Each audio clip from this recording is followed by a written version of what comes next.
Happy Sunday, you guys. We are gearing up for a new week, so that means a new hairstyle for my little ones. Today we're doing Jada's hair, and we're going to do a simple half up, half down style with some bantu knots at the top, some braids on the side, and then the rest is going to be down in the back. So of course we start out with a little bit of the conditioning curl cream to add some moisture to her ends, which it tends to be the driest part of your hair because it is the oldest part.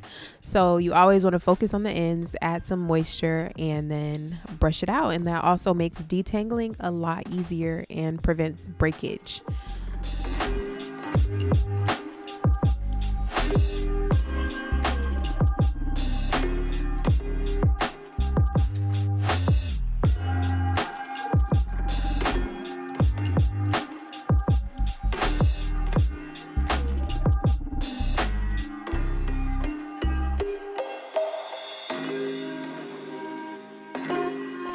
So I don't know about you guys, but between me and my two daughters, I use a lot of hair products. So if you are like me, right now you can stock up on hair products for half off. Everything on my website is half off right now, and that is through Monday. So go ahead and stock up on your edge controls, your hair creams, your gels, all of that. Everything is half off right now through Monday. And the website is www.kellyloganhair.com.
So for this style, I wanted to maintain the volume of Jada's hair. A trick for that is to have your hair already stretched out and then only add product to the ends of the hair so that the rest of the hair doesn't shrink up. So I'm combing out each section, but I'm only applying the product to the ends of her hair. And I'm using the conditioning curl cream because she has very high porosity hair. So I don't have to use a gel or anything to get her curls to have definition because she has higher porosity hair.